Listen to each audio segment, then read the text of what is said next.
If you build things with Angular, you probably already know that you need to keep up with the framework as it evolves over time. Well, in this video, I'm going to help you do just that. We're going to take a look at the new host attribute injection token and why you may want to use it.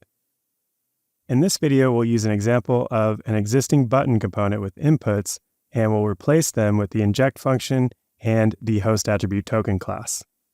All right, let's get to it.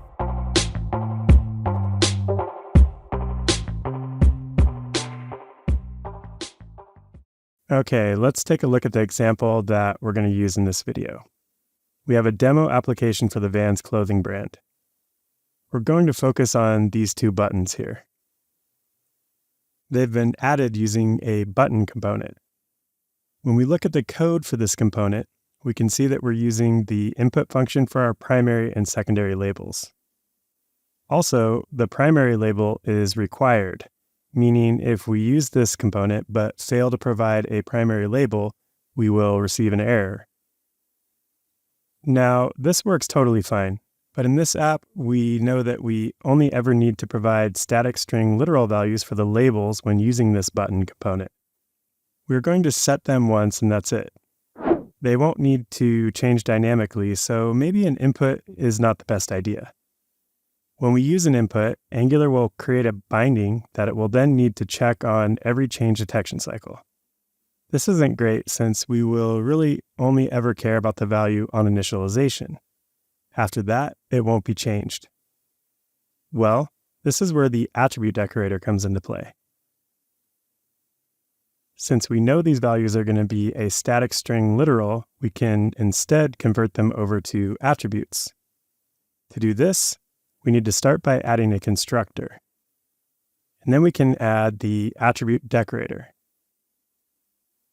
Within this decorator, we need to provide the attribute name as a string. So in this case, it'll be primary label. Next, let's include the public modifier and name it primary label as well. And it will be a string. Now let's do the same for the secondary label property. We'll add the decorator, the secondary label name, and type it to a string as well. Okay, now we can remove the inputs and the input import to. Now, since we switched away from signal inputs, we need to go update the template real quick too. And there we go. We don't need to do anything else. So let's save and double check. Yep, the buttons look like they did before this change, so that's pretty cool. It's a small optimization, but it makes a lot more sense for what we're doing here. But now, in newer versions of Angular, we can do this even differently.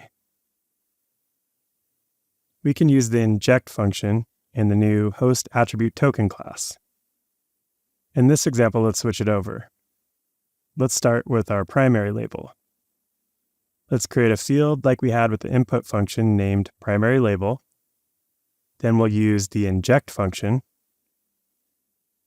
In this function, we'll new up an instance of the new HostAttributeToken class. Then we need to add the attribute name as a string like we do with the decorator. Okay, now let's do the same for the secondary label. Let's add the field, the inject function, the HostAttributeToken class, and then the name of the attribute. Now let's remove the old attribute decorators and the constructor since it's not needed anymore. Okay, let's save and see how this looks. Uh-oh. It looks like we broke it.